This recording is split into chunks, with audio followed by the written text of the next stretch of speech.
Before we start, a very quick program note. This episode is part of a much longer series. To be sure you get the whole story, we recommend that you jump back and start from episode 1. Also, we want to invite any of our thousands of listeners who still use Facebook to join our friendly show group, which currently only has a couple of hundred fun-loving folks. Just search for the show's name. Finally, whether you do social media or not, please do drop us a line to tell us what you like or hate on the show at theparanoidstrain, that's all one word, at gmail.com. Okay, let's get going. Paranoid Strain Orchestra, hit it. Birchman don't like book.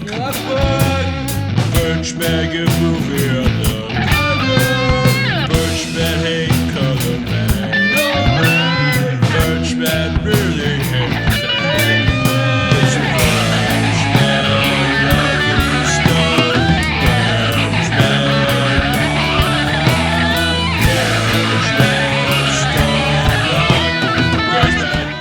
So, spill the beans. Who the fuck is this John Birch guy? Ted, walk us through it. John Birch was a Baptist missionary who was killed by the Chinese communists about 10 days after the end of World War II. It was a difficult time in 1954 when Robert started to write his book, The Life of John Birch. The Hiss case was over. That was no longer a way to garner support for the right. Robert Taft had died. McCarthy was in a downfall due to his alcoholism. So Welch tries to fill this vacuum. It was a conspiratorial thesis addressing who lost China. And at the center of it was John Birch. For Welch, Birch offered evidence of a massive conspiracy and a cover-up centered on the loss of China and treason by high-level American officials. Welch wrote that Birch was the first casualty of the Cold War.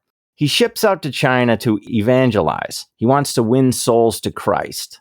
August 25th, 1945, Birch encounters Chinese communist soldiers. He's ordered to disarm. Birch is not one to back down, and he was shot dead. The soldiers mutilated his face beyond recognition. A Chinese nationalist soldier who survived shared the tale. Okay, sad story of a guy with messianic ideas who challenged the wrong Chinese soldiers at the wrong time. But why was he so important to Welch? I still don't understand why you're bothering me when Ted is standing right there. It's rude, Dana. So Welch presented Birch as a victim of these two conspiracies. The first is calculated murder by the Chinese Communist Party. The second is cover-up by the State Department, which Welch alleged sought to keep the sellout of China under wraps. The deep state was complicit, said Welch. Welch is arguing that had Birch lived, the world would be very different now. Chiang Kai-shek would have defeated Mao. China would be a democratic republic. So Welch believed that every Westerner needed to know Birch's story. And all that was at stake was the survival of Western civilization. Still, however strange Welch's elevation of Birch's importance to the post-war world was, he was right that the government had worked to minimize or cover up the circumstances of the young missionary's death. At the core of it, the State Department really had plenty of reasons to keep quiet about the details of Birch's death. Chinese-American relations were precarious. The fact is, there's no deep state lurking in the bowels of the State Department. China was suffering the civil war between nationalists and communists, but the United States was technically an ally to both, and it was hardly interested in straining either relationship. A tragedy such as a soldier's death is just a minor detail. Birch was sort of a pawn in the game of diplomacy at the particular time, but Robert never believed that. Welch was absolutely convinced that if Birch's story was widely known by the American people, they would finally adopt Welch's anti-communist absolutism against the Chinese as well as the Soviets. The book came out in 1960, 2 years after he formally founded the society that would bear the anti-communist martyr's name. But I'm assuming said book did not, in fact, bring the American people around to Welch's way of thinking? It did not. But let's have Ted explain how the JBS actually came together in 1958. Robert Welch ran for lieutenant governor in 1950. He came in second. He did rather well for a first-time political candidate. But he was crestfallen after the loss, and he began to establish what were called Welch campaign committees, where he would go around Massachusetts and educate people about the rise of socialism. He saw Massachusetts as a perfect guinea pig for socialism for the rest of the country. It turns out that Welch would disband these organizations, but he was still interested in doing something with educational organizations. 8 years after he lost the lieutenant governor's race, he established the John Birch Society, which became the most successful anti-communist organization in the history of the United States. It's established in 1958. Welch talked over a weekend, and all these titans of business came. They were men like William Greedy, former National Association of Manufacturers president, T. Coleman Andrews, the former IRS commissioner who opposed the income tax. Fred Koch was there, who was the president of Coke Island Oil and Refinery Company, which later became Koch Industries, among others. These men long believed that socialism threatened the body politic. Lenin's vision to seize the world, they believed, was to be achieved by the growth of the federal government. And this group thought that the communists were perpetrating violence and chaos, and Welch thought that common sense and smaller government could break the liberal consensus and produce a better world. They were loyal to Robert Welch. They revered his felicity with words, his articulation of a conspiracy. Most believed his assertion that the communists controlled or were on the verge of controlling the world. Robert spoke for 17 hours. He offered 10 predictions for the future. He said there's going to be greatly expanded government spending, higher taxes, unbalanced budgets, wild inflation, greatly increased socialistic controls, and a centralization of power in Washington. There were aspects of the society that mirrored the tactics of the communists. They would use organized fronts to spearhead political causes. They would engage in letter writing campaigns. They would use monthly bulletins. Members would inform headquarters of local chapter activity throughout the nation. Early on, joiners were urged to read conservative books and dedicate some of their time during the week to going to their local libraries to study the communist conspiracy. They would hear lectures. They would read and share the JBS magazine American Opinion.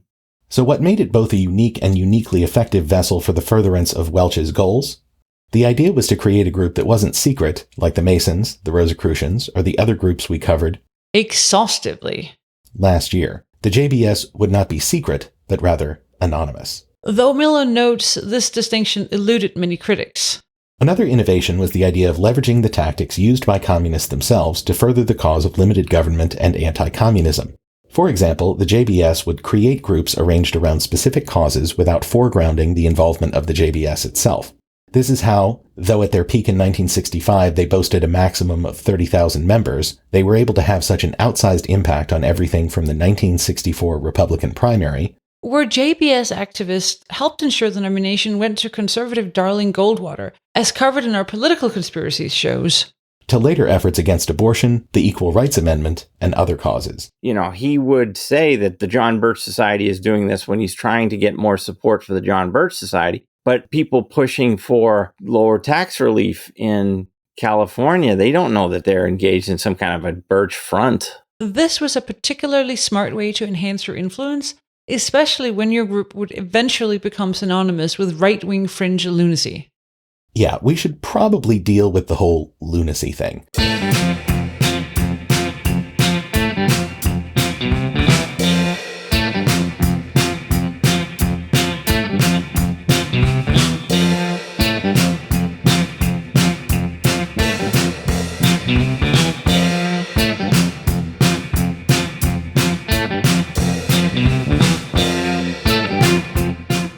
The first reason that Welch's nascent group drew the ire of mainstream America was that aforementioned letter about Dwight Eisenhower, which he had been privately circulating to hundreds of conservative readers for years by the time it became a scandal in 1960.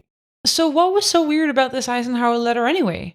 Like, Welch and co. courted controversy. Why was whatever dipshit idea he had about Eisenhower such a big deal? Well, the main problem was this quote. My firm belief that Dwight Eisenhower is a dedicated, conscious agent of the communist conspiracy is based on an accumulation of detailed evidence so extensive and so palpable that it seems to me to put this conviction beyond any reasonable doubt. Yeah, that doesn't sound great. No, of course it sounds unhinged. And not just to you, me, and the Strainiacs. It sounded unhinged to almost everyone who heard that phrase and wasn't already a JBS member or sympathizer. It all began with a simple car ride in December of 1954. The conversation became quite serious because Welch suggested that Dwight Eisenhower was a communist. I mean, that's ridiculous. The man who planned D-Day, the grandfatherly figure who was elected twice in the 1950s. And this surprised one of his listeners so much that this friend asked Welch if Welch would be willing to put the comments in the form of a letter that he could study. And Welch agreed. On his return to Boston, he began to write the letter. It started off 9,000 words. But the letter takes off. Everybody in anti-communist circles wants to see the thing. Welch said that the letter had evolved into over 200 pages within a short period of time. He still considered it a private, unfinished manuscript for limited confidential distribution. The problem is he sends it to thousands of people, and it began the biggest controversy in the history of the John Birch Society. He becomes associated with calling Dwight David Eisenhower a communist from then on. He sent one to William F. Buckley. Unlike Welch, Buckley never believed that domestic communists, as opposed to foreign ones, were a great threat to America's survival. Buckley thought that it made the right appear to be cracking up. It was a disagreement among friends. Buckley had lauded Welch before this incident. It would dissolve into a feud. It's a crossroads of the movement. Do we go Buckley's way, which came to be known as respectable conservatism, or do we go to the conspiratorial conservatism of Welch? I mean, it's almost very similar to what we see today in the United States, the big rift between doubters of the 2020 election and those who embrace reality. Welch insisted that because he had never actually formally published the book, he didn't feel the need to refine and edit his argument the way he would with his other books. Nobody bought this excuse, and in fact, Eisenhower is a dedicated conscious agent of the communist conspiracy was one of the two phrases that would permanently lodge in the public consciousness when it came to Welch and the Birchers. What was the other one? Why, the slogan you could read on the many billboards the Society put up during the mid-60s. Impeach Earl Warren. Ah, the Chief Justice whose Supreme Court oversaw a series of milestone decisions that expanded a variety of rights in the United States. What was it that the Birchers hated about the guy? Pretty much everything. Here's a riveting excerpt from a 1964 JBS meeting where the true believers make their case. You all know we've been working for quite some time on securing the impeachment of the Chief Justice, and there are a variety of reasons for this. First of all, we firmly believe that he has violated his oath of office to protect, defend, and uphold the Constitution of the United States, and believe he has been doing quite the contrary. But more important and more serious import is the fact that the Chief Justice has been the leading advocate setting the stage for the current series of racial riots that are now rendering this country apart. In addition, the general tenor of the Supreme Court decisions, particularly since 1954 or thereabouts, have tended to destroy the republic that our forefathers set up for us and convert it into a mobocracy. Now, we didn't say it, but the communists themselves have publicly declared that one batch of decisions by the Warren-led Supreme Court have constituted the greatest victory of the Communist Party in the United States. Now, the other thing that the court has done is to take steps to remove the spiritual foundation of our republic. It is now unconstitutional for children to recite prayers in our public school or to read from the Bible. For Welch, the main issue was a series of decisions he saw as pro-communist. Warren had overseen the Brown versus Board of Education decision, which would desegregate by all deliberate speed public schools in the United States. Welch would call that decision the most brazen and flagrant usurpation of power that has been seen in any major court in 300 years. And he would relay that there have been credible reports that Warren himself was made Chief Justice to assure that the decision came off according to schedule. Again, the conspiracy theorists conspiring. But the JBS's Blue Book, the primary foundational document, didn't emphasize civil rights to a great degree. It observed only that the Kremlin was behind the civil rights revolution to divide the nation and embroil the country in civil war. Welch urged that the impeachment of Earl Warren would dramatize and crystallize the whole basic question of whether the United States remains the United States or it becomes transformed into a province of the worldwide Soviet system. It wasn't just about Brown versus Board of Education, argued Welch. Welch would cite the decisions in Pennsylvania v. Nelson. It upheld a state court decision which reversed the conviction of an American Communist Party member. While there's no doubt Welch genuinely hated decisions he saw as helping the commies, as you just heard, it's still hard to avoid a somewhat more cynical conclusion. The most singular and iconic decision the Warren Court issued was the landmark Brown v. Board of Education, which began the desegregation of U.S. schools, and which in turn effectively kicked off massive resistance from parents of kids in all-white schools across the country, and was the beginning of the huge backlash against civil rights that continued for decades. When these people, who outnumbered dedicated Birchers by maybe hundreds to one, saw Bircher-funded Impeach Earl Warren billboards and joined the crusade, they weren't thinking about the same things Welch was worried about. They wanted black kids to stay the fuck away from their kids' schools. And more importantly, Welch knew that's what they were focused on.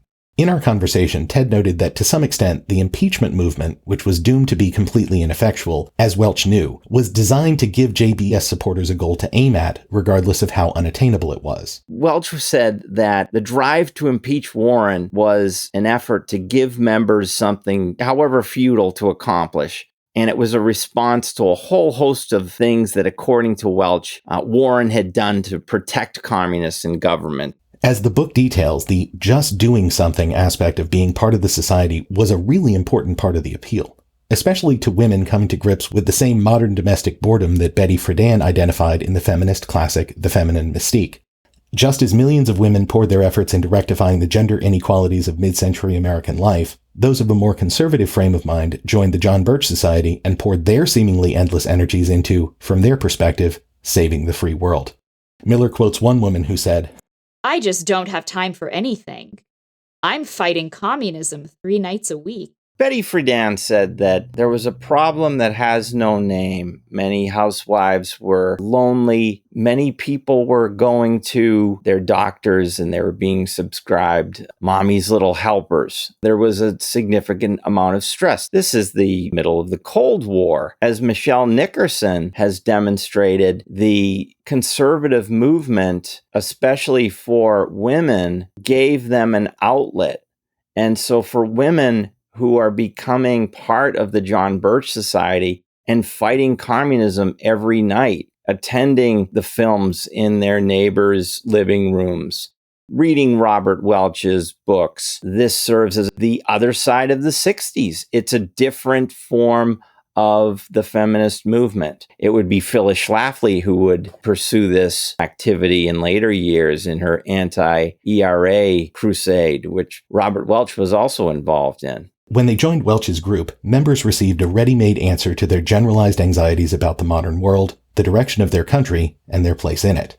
The situation, as the Birch Society concluded, was a sort of all-purpose, illogical, yet straightforward syllogism. Premise 1.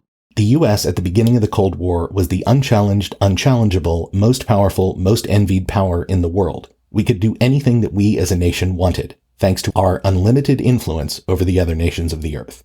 Well, that's ridiculous. What's premise 2?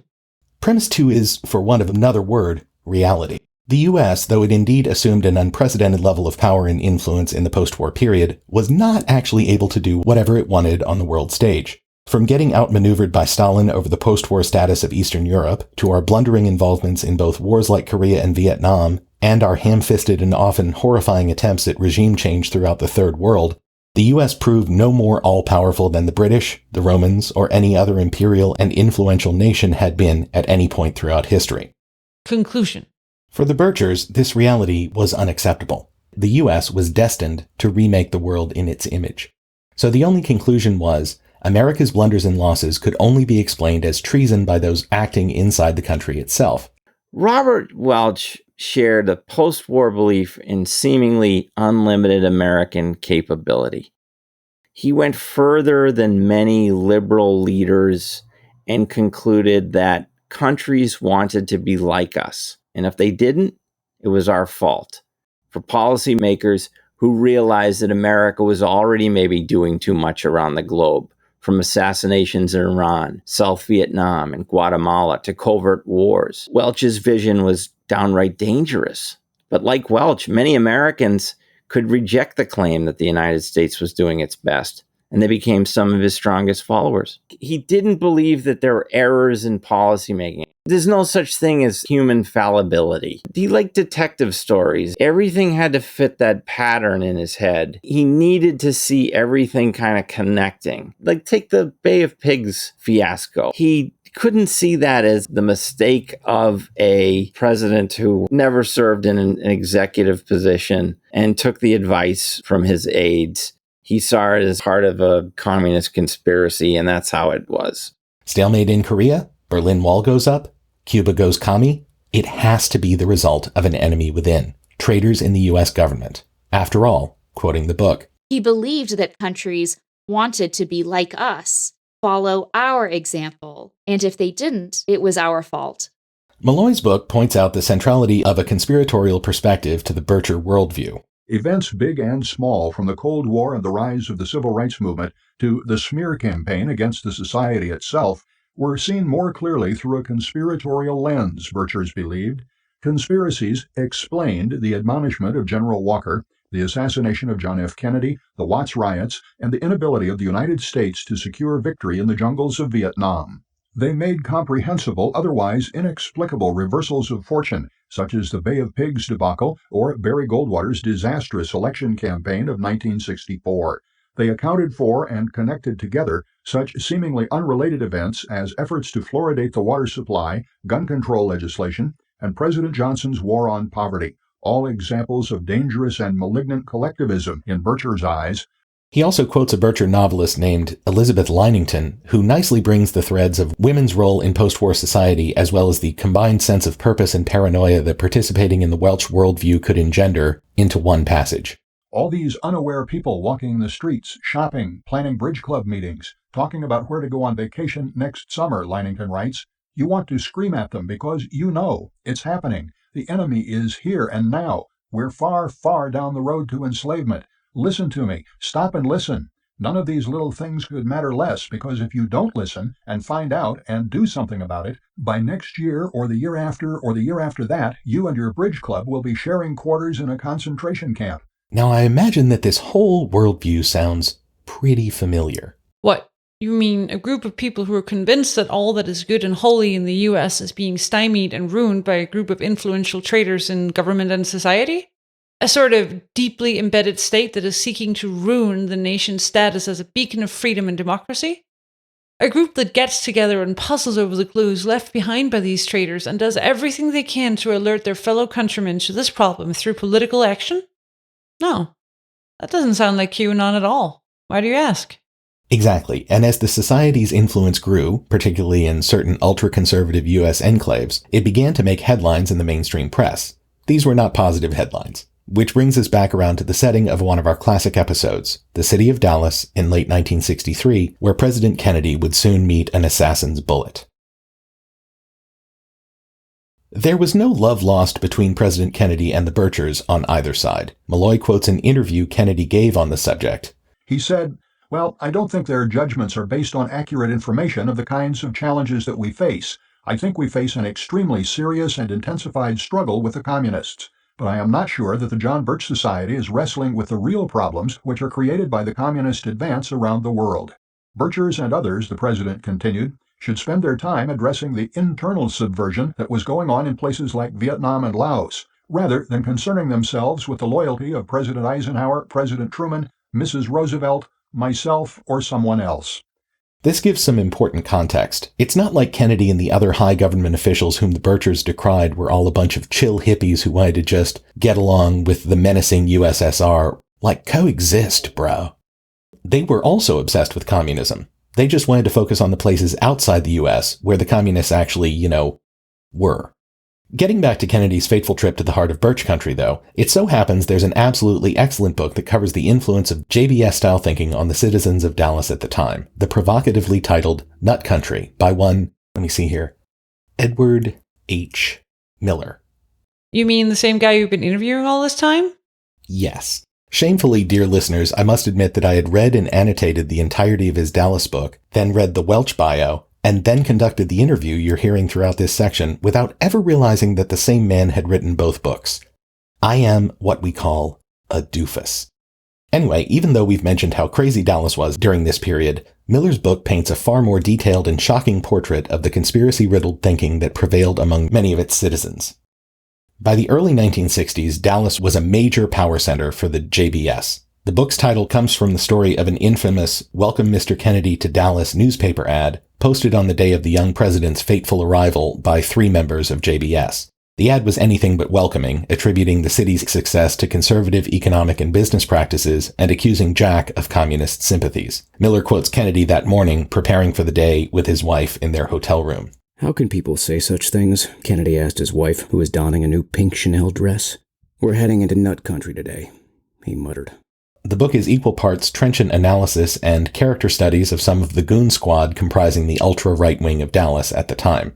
For an example of the former, it does a great job of explaining how anti-communism led moderate, small business Republicans of the Midwest and urban South, Who you might assume wouldn't go along with all of this crazy anti-commie talk, into something approaching Bircherism. As one oil man observed, "We all made money fast. We were interested in nothing else. Then this communist business burst upon us. We were going to lose what we had gained." But as interesting as this material is, I know what you're here for. Batshit insanity. And the book's got a whole bunch, so here's a smattering. One of the richest and most influential Dallasites was H.L. Hunt, who it describes this way. Hunt was an eccentric who had nursed at his mother's breast till age 7. He liked to engage in a type of exercise that he called creeping. On the carpet of his office suite, he would crawl like an infant in order to develop what he believed to be a form of higher brain function. He was convinced that he could live forever and believed that he possessed a 6th sense. The book uses Hunt and others as examples of the Bircher style. When confronted with the fact that 9 of 10 Americans didn't want to leave the UN, for example, the idea of leaving the UN being a Bircher obsession, Hunt would respond with an endless barrage of facts that weren't, factual. Miller explains, Ultra-conservatives compiled evidence of treason through a process of examining decisions made by American policymakers and presupposing that errors in judgment were conscious, intentional, and sinister. They combined this preoccupation with heaping up facts with a predilection for leaping to dubious conclusions. This heaping up facts is pure Welch. The Eisenhower letter had more than 100 pages of footnotes, in spite of the fact that it was gibbering nonsense. And speaking of nonsense, there are so many great little quotes about Dallas's craziest citizens at the time that we're just going to provide them here with no other commentary. For example, after the assassination, some insisted that Kennedy was going to rise from the grave and become the Antichrist. You want more? Try this. Ultra-conservatives detested particular institutional and cultural manifestations of Dallas's increasing urbanity, including the new emphasis on mental health, dental health, and modern art. More, I hear you shouting? Okay. One ultra-conservative was horrified to hear another, Mrs. Ernest B. Foote, declare that Dallas papers supported Eisenhower because the papers were owned by Jews, and that Eisenhower himself was a Swedish Jew. Dana, can you give us a quick rendition of the famous Swedish Jew accent? That's a hard pass. Alas. Still more? Some wanted removal or expurgation of textbooks that referred favorably to integration, the United Nations, or the folk musician Pete Seeger. So this is all in good fun, but it's important to remind you here that in spite of all the vitriol and heated rhetoric that originated with the Birchers and their allies around Dallas, JFK was shot by a dipshit who, if anything, would have to be considered a man of the left. That is, dedicated commie and super asshole Lee Harvey Oswald. Yes, he was. No grassy knoll. No train hobos. No CIA plot. 3 shots. Book depository. No bigger conspiracy. Consult our JFK episode for 3.5 hours of proof. This was a real shock to everyone who understandably had assumed that if JFK was shot in Dallas, it would have to be a right-winger who did it. Again, Robert Welch never encouraged violence, but the same cannot be said for many of his fellow travelers. But of course, the political valence of the hateful and pro-violent sentiment in a place doesn't matter as much as does the black cloud zeitgeist itself. Miller quotes contemporary articles to this effect, with Fortune labeling the city hate capital of the nation and suggesting that school children steeped in extremism cheered the president's death. Another newspaper noted, Mr. Kennedy had prepared a speech which reminded the people of Dallas that America's leadership must be guided by the lights of learning and reason. Dallas's answer, even before the speech was delivered, was to shoot John F. Kennedy. So you might assume that in the wake of Kennedy's assassination, and the fact that everyone assumed a Bircher had done it, that the society might have taken a long, hard look in the mirror and decided to tone down the world-ending conspiracy talk? Now, you listen to this show, so you would not assume that. And sure enough, here are some quotes from an article in a Birch Society publication 3 months after the president's murder. Professor Oliver argued that the maxim de mortuis nil nisi bonum, speak no ill of the dead, was a taboo for barbarians who indulge in tribal howling and gashing of cheeks and breast whenever a big chief dies or an eclipse portends the end of the world. No one paid such regard for Adolf Hitler, and he was certainly as defunct as Jack, and therefore presumably as much entitled to post-mortem consideration, Oliver observed.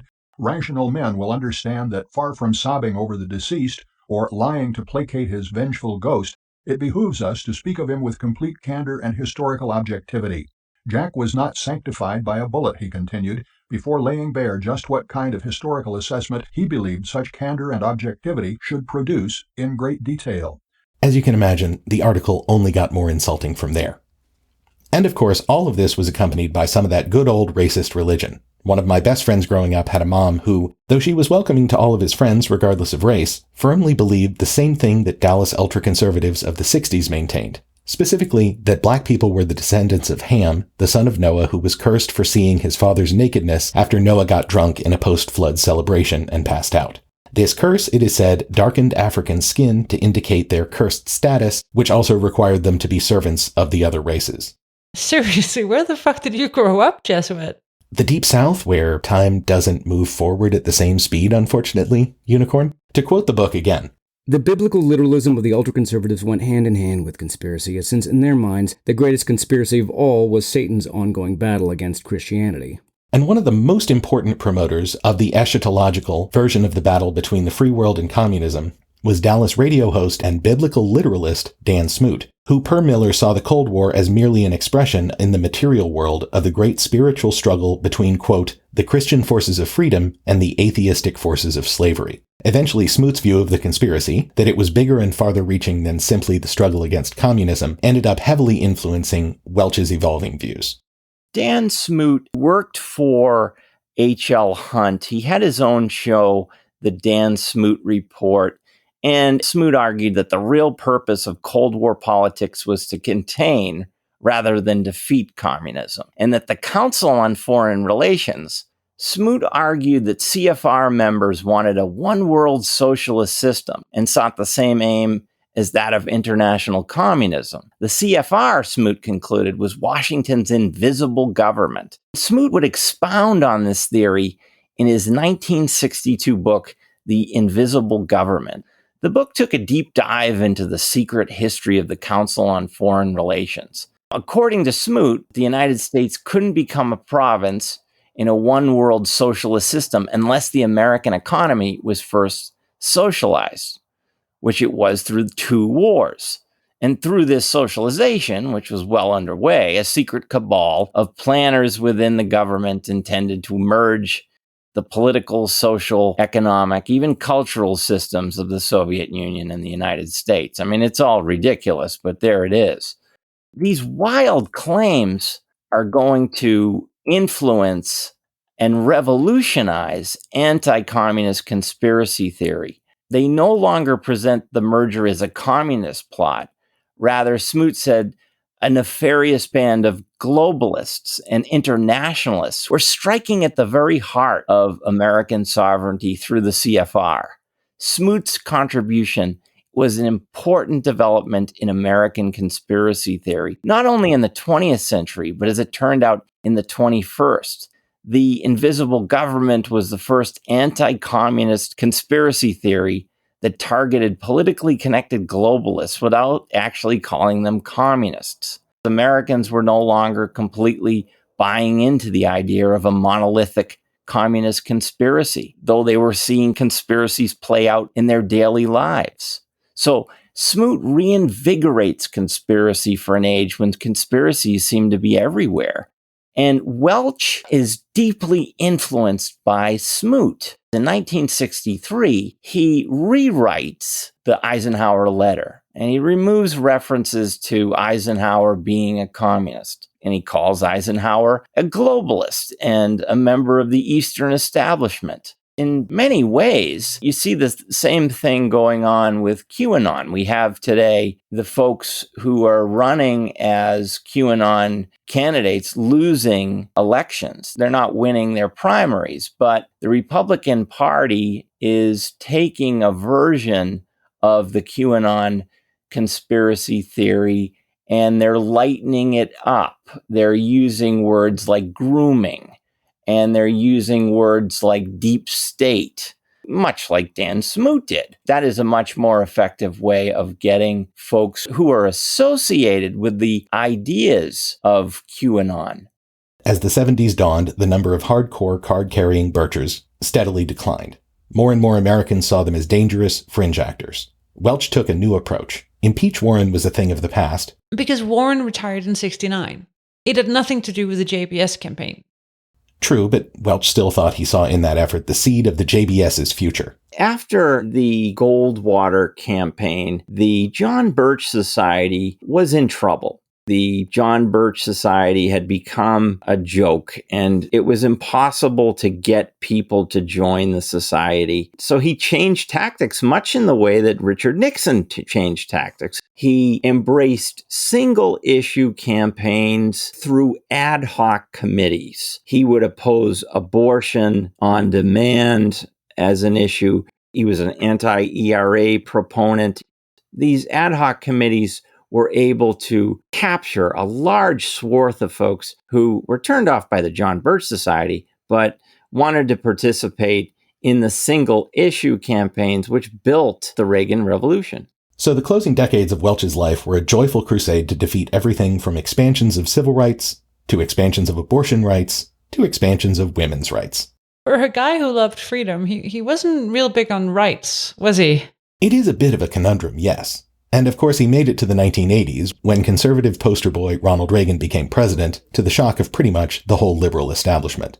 You would think this would have been a delight to Welch, but wouldn't you know it, he had already decided decades before that Reagan wasn't a real conservative because of various compromise laws he signed during his time as California governor. Of course, inevitably, time came for Welch, as it will for all of us.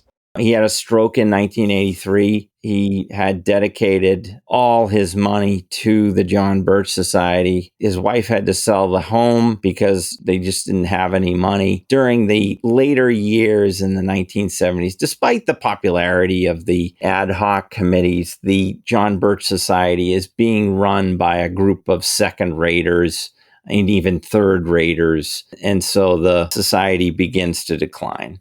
The John Birch Society did indeed decline in the wake of its founder's death. But as Miller noted at the beginning of the book, Welch clearly left a major imprint on the world. As I hope we've demonstrated, the John Birch Society's worldview, that is, Welch's worldview, has been incredibly influential on the conspiracy landscape in which we find ourselves today.